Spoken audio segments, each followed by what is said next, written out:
ლაზარე გრიგორიადისის სასამართლო პროცესები დასასრულს უახლოვდება. ამ წუთებში საქალაქოში მორიგის ხდომა იწყება, ჩვენება მოწმემ უნდა მისცეს. ოჯახს საქმეზე სამართლიანი გადაწყვეტილების იმედი არ აქვს, ამიტომ ბაბუა სალომე ზურაბიშვილს შეწყალების თხოვნით მიმართავს. მარიამ ჩანტლაძე დაესწრება დღევანდელ ხდომას, ის გვიერთდება პირდაპირ ეთერში საქალაქო სასამართლოდან.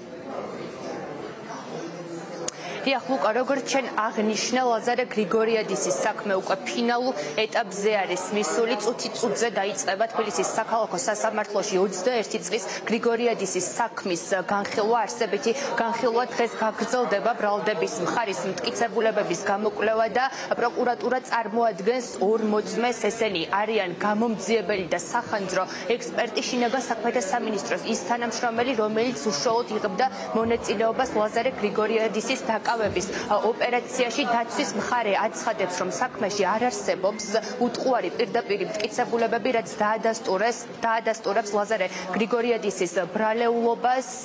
როგორც იცით, მას ედავებიან პოლიციელის ჯანმრთელობის ხელყოფას და სხვისი ნივთის დაზიანებას. სულ ცოტა ხანში დაიწყება სასამართლო პროცესი. ახლა თქვენ შეგიძლიათ მოისმინოთ კომენტარები, რომელიც გაკეთდა სასამართლო პროცესის დაწყებამდე. ჯერ მოწმეთა პირთასია ამოწურული არ აქვს ბრალდების მხარეს, კონკრეტულად რომელი მოწმეები იქნებიან, ჩვენთვის როგორც ყოველთვის უცნობია და წინასწარ ამ საკითხზე ინფორმირებულები არ ვართ ხოლმე. რაც შეეხება მტკიცებულებების ნაწილში, როგორც არაერთხელ გავმარტე, დაცვის მხარეს მიაჩნია, რომ მოცემულ სისხლის სამართლის საქმეზე მტკიცებულებები არის მხოლოდ და მხოლოდ გამომძიებლების ჩვენებები.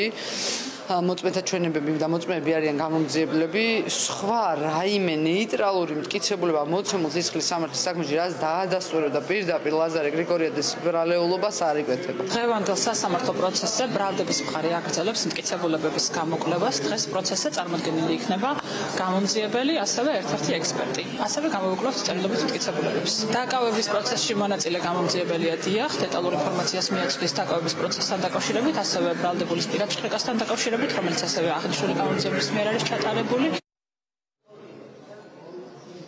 როგორც იცით, ლაზარე გრიგორიადისის ოჯახის წევრები, სამოქალაქო საზოგადოება, ხელისუფლების ოპონენტები მთელი ამ დროის განმავლობაში მიუთითებენ იმაზე, რომ 21 წლის ლაზარე გრიგორიადისი არის პოლიტიკური მართლმსაჯულების სამიზნე და იგი აირჩია ხელისუფლებამ იმისთვის, რომ მოახდინოს დისკრედიტაცია და რეპრესიები იმ ადამიანების მიმართ, ვინც აპროტესტებდა 7-9 მარტის აქციებზე რუსული კანონის მიღებას. ბრალის დამტკიცების შემთხვევაში ლაზარე გრიგორიადის ემუქრება 7-დან 11 წლამდე თავისუფლების აღკვეთა. სავარაუდოდ განაჩენი ამ საქმესთან დაკავშირებით გამოცხადდება მიმდინარე თვეში.